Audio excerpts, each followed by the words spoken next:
Have you ever wanted to travel, make the world better, and be the part of something really cool that you could believe in? Well, that's what these girls do.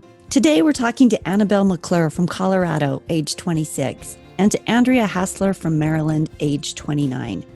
These two are part of the National Conservation Team from the Access Fund.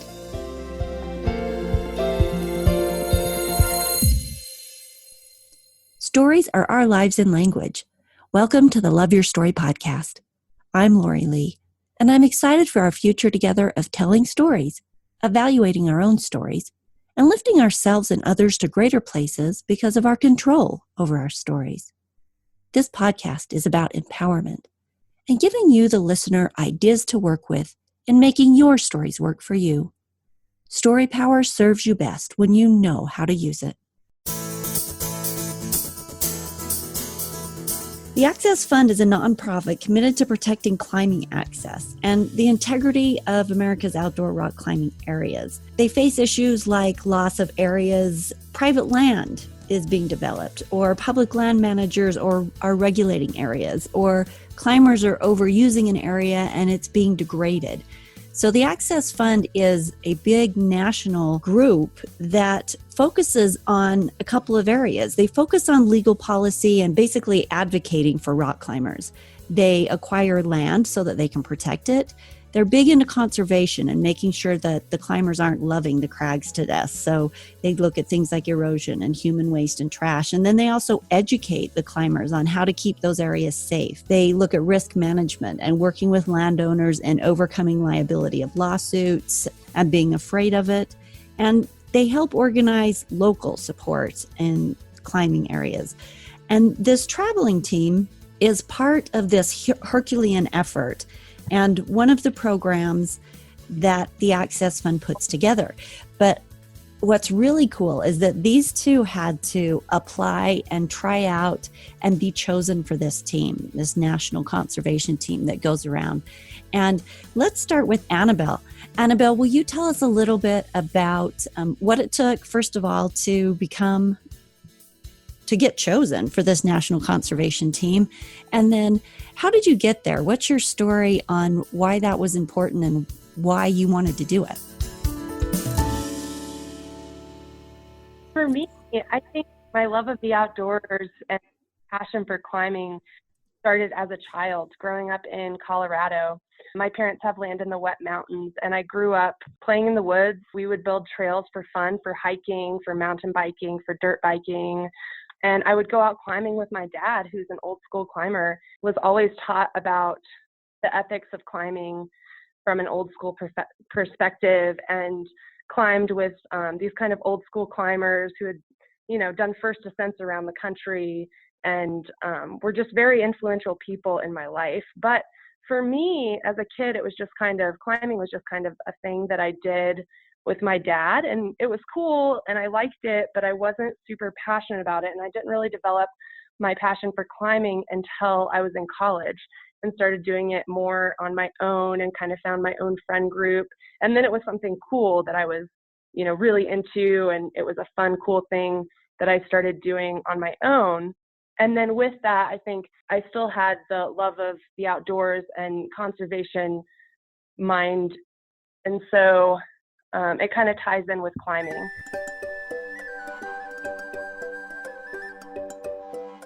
How I got to this position, I went to school for biochemistry, and that's where I met Andrea at UCCS in Colorado Springs. And then after I graduated, I started working at a biotech company out in Santa Cruz, California. And so I was working there. I would do volunteer trail projects with the mountain biking crew out there in Santa Cruz. And so was still getting some trail experience and would do climbing trips to Yosemite and that sort of thing. And Andrea and I had to apply for this position together as a team. So Andrea called me up one day and said, "Hey, I saw that this position is open." And I, of course, knew about the Access Fund and the conservation teams. And so it was kind of this far-fetched dream job, that I really never thought that I would find myself in. And she said, "Yeah, this position is opening up. Would you want to apply?" And so we started talking about it, and we went for it. And for me, it was kind of a big jump going from this kind of 9 to 5 office job in biotech to following my passions in climbing and conservation and trail building, a total lifestyle change from living in Santa Cruz with, I didn't even own a car. I just had bikes, and I would just bike to work and bike around town, and to constantly traveling. And now we're on the road in our Jeep, and it's just us in the Jeep. And, we're in a way kind of homeless. Like we don't have a home base. And so it's kind of a 180 from where I was at. But we went ahead, we went for it, we applied for the position, we went through the interview process. And I think that now, especially now looking back on it, I think that we really complement each other in our skill sets, because I have, a totally different story than Andrea, but our stories kind of complement each other. And I think that we make a great team in this job. And, we're both super passionate about what we're doing.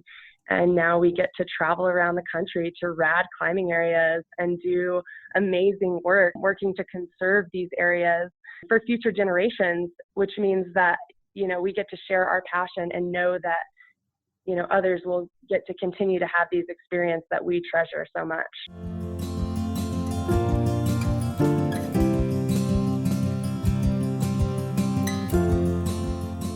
Thank you. And Andrea, what about your story? I grew up not having the outdoors much part of my life, except for the woods that surrounded my house. And it was kind of my escape. I would go and play in the woods with my friends or by the stream. And later in life, I saw those woods change as they started building more houses around me. And throughout my life, then I saw other places that were destroyed or compromised. And it really kind of bothered me, because I loved being in the outdoors so much that to see those opportunities not for other people and kids kind of got to me. And so I really decided that that was something that I was passionate about and wanted to work towards. And so I moved to Colorado, and I wanted to go to grad school and study applied geography, which was looking at the interaction between people and their environment. And I wanted to learn more about how people connect with place and how those places affect how they are. And so as I was studying that, I started working on trails. And trails are this amazing thing where people have access to these wild places, and they're either there or they're not, or they're either created by people and designed, or they're created by people for a certain use. And I find that pretty fascinating. And then I did a program where I got to spend a month out in the mountains learning how to build trails, learning about alpine geology and botany and geomorphology. And it was then that I really decided that this was what I wanted to dedicate my life's work to, was to getting outside, to building trails, to creating opportunities for people to connect with wilderness, with the outdoors, with nature. And so I kept on doing that. I did some work as an environmental educator with youth, leading backpacking trips. I worked at the university running an outdoor program and a trails program. All of these things that I didn't really get exposed to when I was young, I wanted to make sure that other people could get that kind of exposure and experience. And I picked up climbing along the way and just loved it. I loved being outdoors. I loved all the places that climbing could take me to. I loved all the people like Annabelle that I met that I got to climb with, and her dad. I climbed with him a lot too. And so, climbing and conservation and being at the outdoors kind of started becoming hand in hand for me. And so along the way, I learned about the Access Fund, and I had worked with the first conservation team 5 or 6 years ago. And I just remember thinking like, oh my gosh, you guys are so cool. You have the coolest job. I want to have your job one day. And so one day that job opened up, and I was in a position where I was, running a program and found myself in the office and not getting outside and having the impact that I wanted to have. And I kind of knew that Annabelle was in a similar position and knew that she shared similar passions for climbing, for being in the outdoors, for connecting with people. So I thought that we would make a great team, and she thought the same thing, and we were both stoked for it. And yeah, here we are. We just passed our 6 months on the road. So we moved into the Jeep February 1st, and we've been on the road going a different place week to week ever since then. And it's been such a blessing to be able to go from developing my skills and my experience in Colorado, doing trails and climbing, to taking that all over the country and learning from all the other people about what their climbing's like, what their experience is, and how they're working to conserve and protect their climbing areas. Thank you. I love both of your stories, and it does sound like you are a great complement for each other. And you both have great background that you bring to it that really help you do what you need to do.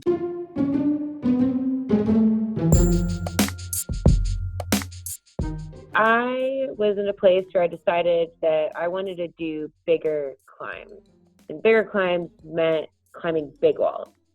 Big walls are something that typically take the average person more than a day to climb. So I called my friend Annabelle, who had done a big wall before. She climbed Half Dome, which is in Yosemite National Park, where most of the big walls are in America. And I said, hey, Annabelle, I want to climb a big wall. And she said, okay, great. How about the nose? And I said, the nose, like the route that goes up El Capitan being one of the biggest walls in America. And she said, yeah, how about that one? And I said, okay. Well, I had some friends who had set records climbing it the fastest before. So I talked to them and they started training me. There's a lot that has to be learned to climb a route like the nose, because it's not easy, straightforward, simple climbing. It takes multiple days to climb. You're sleeping on ledges while you're up there, which means that you're having to carry all of your gear with you, including sleeping pads, sleeping bag, all of your water, because there's no water up there. And so you're hauling all of that using rope systems to pull all of your gear up with you. So I had to learn all of that stuff, and Annabelle knew a lot of it already, and so we went for it. And it was the summer of 2016, and we attempted the climb.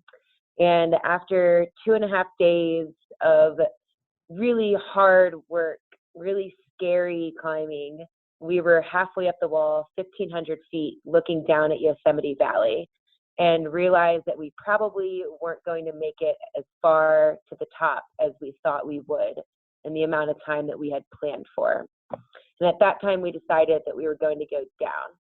We decided that we would do it the next day, and we had brought a hammock with us. So we hung the hammock above a feature on the wall called the Boot Flake, which is a detached piece of rock that looks like a boot. Annabelle's dad jokes that you could take a crowbar and knock that piece of rock off and ride it all the way down into the Yosemite floor, which would have been a lot easier than rappelling all day long, rappelling using the rope and just lowering yourself down. But we decided that we would do that, and we came down. And it was hard because we thought that we were going to make it to the top. We believed that we could. And we probably could have, but it would have taken us a week instead of 4 or 5 days like we had planned. And so when we got back down to Camp 4, where all of the climbers camp, we kind of had our tail between our legs, and all we wanted to do was eat and sleep on the ground. And all of these people gathered around us, like 30, 40 people gathered around us around the campfire. And they started cheering and giving us rounds of applause and high fives. And we looked at each other across the fire like, do they know what happened? And I turned to somebody next to me and said, you guys know that we bailed, right? And they go, yeah, but that's okay. It's awesome that you even went up there. And so we were like, okay, all right. Like, we didn't make it all the way, but we tried, and we got as far as we could, and we learned a lot. And we grew a lot as climbers by being faced with all of these challenges, by being faced with one of the biggest walls that we had ever attempted. We knew that we were more equipped to try it again. So for non-climbers out there, I think it's important to understand that probably most rock climbers don't even have a desire to get up on a wall like this and haul their stuff with them for days. It's a pretty obscure thing, and it takes a certain determination and commitment, willpower, and you really have to be inspired to want to do this. Otherwise, it's just a huge sufferfest. So, our first attempt was kind of a sufferfest. We learned a lot, and we got up there and it was super scary. And we were just faced with a lot of real fears that we thought we were prepared for, but then when we were up there, they still kind of took us by surprise. And after getting back down and spending time reflecting on the experience and talking to each other and climbing some more and growing basically from all the things that we learned, Andrea and I decided that we wanted to go back up there. We wanted to try again, and we wanted to kind of redeem ourselves and face these fears in a more prepared fashion and attempt this huge, huge goal again. So about a year after our first attempt on El Capitan, we found ourselves back in California, and with our travels with the Access Fund, we were actually going to Yosemite. We talked through it and decided we wanted to go attempt the climb again, which is a huge undertaking. And we ended up being able to work it into our schedule, get the gear and supplies together in time. And so we went for it. The weather looked good, which is something you definitely have to consider when you're going up onto a rock face for multiple days. If there's bad weather potentially coming in, that can, seriously affect whether you're going to go for the climb or not. We had a good weather window, so we went for it. I think more than anything, our second attempt was successful, and it was because we were mentally prepared, because we had spent a lot of time and energy reflecting and learning from our previous attempt. And when we got up there, it was scary. We found ourselves in scary situations where you're, maybe above your partner climbing and you can't hear them and you can't see them, and you have to keep climbing and get to the next anchor, which is where you put a lot of protection into the rock, and then you can belay your partner up and bring your gear up to where you're at. And that's how you progress up the wall. I think both of us found multiple times we were scared when we were up there. And in the end, I think our ability to communicate better was very key to being successful in our second attempt. We were able to make it to the top in 3 days. We definitely had some surprises.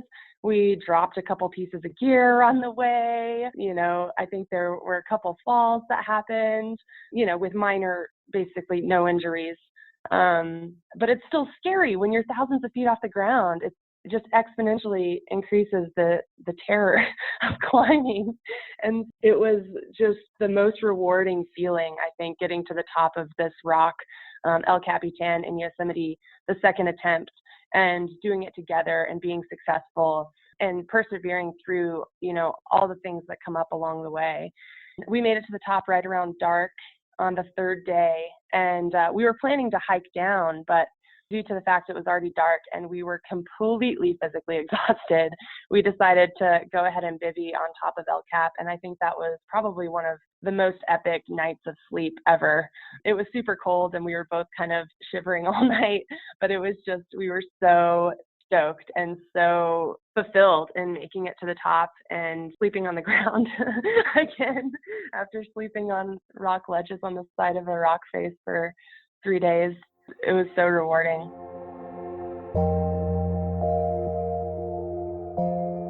Let's talk about the national conservation teams. So just so everybody knows, and you can correct me if I'm wrong, but this is a 2-person team that they are sponsored by Jeep. So they have this Jeep, they put their stuff in it, and they're basically traveling around the country for an entire year, going to educate, going to build trails, going to work on climbing areas. Why don't you tell us, what's a regular day for you, and what have been like maybe your top 2 favorite projects while you've been on the road? What does that look like?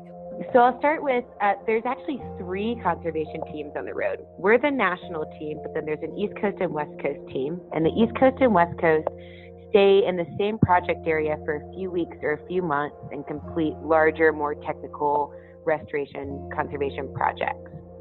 So as the national team, we are a sponsored team. So Jeep is our main sponsor. They provide us with the vehicle, but we're also sponsored by REI, Cliff Bar, Thermarest, Yakima, and La Sportiva. So they all help keep us on the road, traveling to all these places, so that our work when we go to a place comes at no cost to the local community. And so a typical day for us is hard to say. So I'll frame a typical week because we go to a different climbing area every week. And so a typical thing might be that we'll show up to a place on a Thursday and we'll go to their climbing gym and we'll set up a table and we'll tell people about the Access Fund. The Access Fund is a nonprofit and we're membership based. So people get annual memberships so they can renew their memberships at that time. And we kind of educate whoever comes to talk to us about what's the hot topics, what's going on right now, what are things that people could take action on if needed. And then we also have developed a curriculum for youth climbing teams. So we'll meet with the youth climbing team and teach them about how to be good climbers, how to be responsible, how to be stewards of our outdoor climbing areas when they go out. The Friday, we'll go and we'll meet with the local climbing organization or the land manager at the climbing area and go and visit the climbing area and look to see what's happened.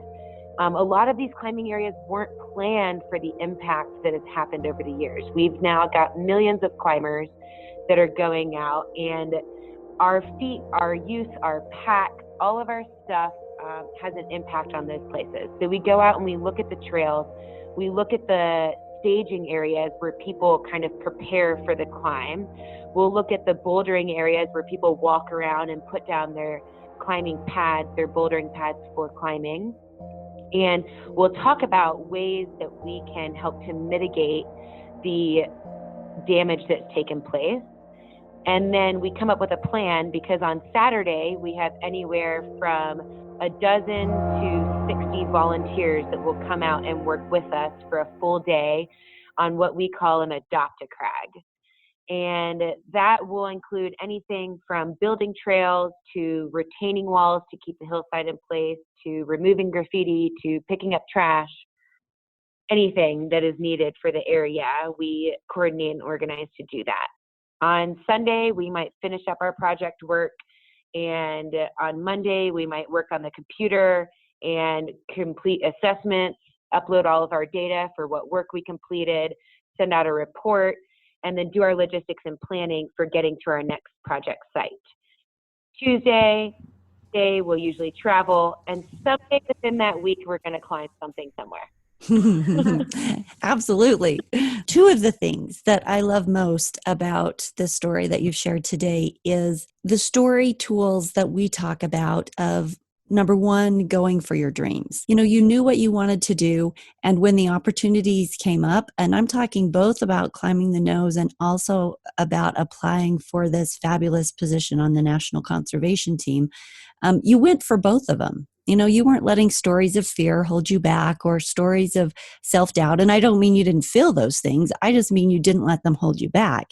You know, whenever we're facing the things that we want to do, really often we're dealing with fear and self-doubt. And yet in both cases, you guys just had a fantastic attitude and said, let's figure out how to do this. Or, let's give it a shot. Let's try. Let's make our video and put in our application. And wouldn't it be cool to be on that team? I love the going for your dreams, but I also love that retry on the nose. We're not going to get it right the first time, every time. In fact, sometimes it's going to take 3 or 4 times. But the fact that you kept at it is an important story tool for all of us, because as we're living our lives, if every time we run up against something, we have to back off for a minute and reconsider. If we just walk away, there's a lot of spaces for regret there. That beautiful retry of, nope, let's go back and make it happen. We'll come back at it with some increased knowledge, some increased skills, a different plan, and we're going to make it happen. You guys are creating your perfect life story, the one that you want, and I applaud you for that. Nice job. Thank you. In parting, do you guys have any final words of wisdom or messages that you want to leave?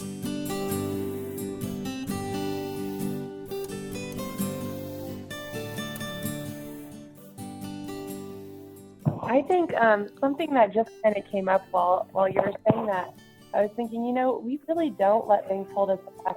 I think we really push each other in that continue striving, continue to try for the next big goal. And and just talking about the nose attempt. Moving forward, so we did accomplish that, and that was June, I think the beginning of June this year, 2017.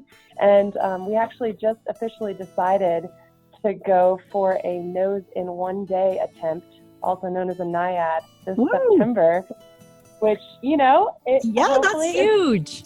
Wow. It's probably going to go well, but it's a huge step forward, it's another level of goal. And we're both kind of going into it. Neither of us have done much what's known as like speed climbing, getting up that many pitches in a single day, which is normally something you haul your gear with and, stay on the wall overnight. And it's a totally different attempt. So we won't be hauling a bunch of extra water. We won't be hauling sleeping stuff. We'll just be climbing as fast as we can and trying to get up it in a timely manner. So that's super exciting. Congratulations. And so, yeah, I think that that continuing to strive for, those dreams and those goals is really important. For me, I feel like it gives life, this like driving force in life to continue moving forward and continue trying your best at everything you do and to have a big goal and a big dream, even though sometimes it seems untangible. It's just really important, I think, to help with that momentum. Well, you don't know until you try. There's so many things that you could do and that you could achieve, like you applying for that. If you don't apply at all, you for sure aren't going to get it. But if you apply, at least you've got a chance. At least you're in the running. So taking action is a big part of that, and you guys are good at that. Thank you for sharing your story with the Love Your Story podcast audience. We love having you on today. Appreciate it. Thanks for having us. It's been great. Thanks, Lori. Choosing possibility over fear, choosing persistence over stopping when you run into an obstacle. These are the things that set your life up for a lack of regret, that set your life up for storylines that lead to great adventures. These are the story tools that help you live your biggest, best, most beautiful and satisfying life. The other day, I was talking with a group of friends that I haven't seen for many years. And we were talking about the past and kind of how life had unfolded in the past 20, 30 years. It was interesting because there actually were a number of regrets. People had wished that they had taken different routes, that they had tried different things, that they hadn't given up on particular roads that they were considering at the time. And of course, you never really know. You always know things better in hindsight. But the way to not end up in your later life having a bunch of regrets and wishing that you had done something that didn't land you in a midlife crisis where life ends up looking not like you expected it to, is to follow some of these things that we've talked about today with Andrea and Annabelle. Go for your dreams. Try for the things, even if you think that you're not going to get them, even if there's fear, because if you don't try, you really have no chance. And when you fall down, you get back up and you try again, because everybody falls down and very few things are ever accomplished without having to try at it over and over and over. It's how we learn. It's how we grow. It's how life is. So have fun out there this week, creating your best life story, going for your dreams, retrying something that's important to you, even though maybe you didn't get it the first time. And please share this podcast. We're on Google Play, on iTunes, on Stitcher. Listen wherever you get your podcasts. But also, I'm going to suggest go to the website at www.loveyourstorypodcast.com and sign up for the weekly thought, because not only do you get a weekly thought, but you're also going to be added to the email list where we send you out a link to the podcast every week when it's launched. And so you'll have the reminder, you'll have it right there, and you can listen to each new episode. We'll see you next week.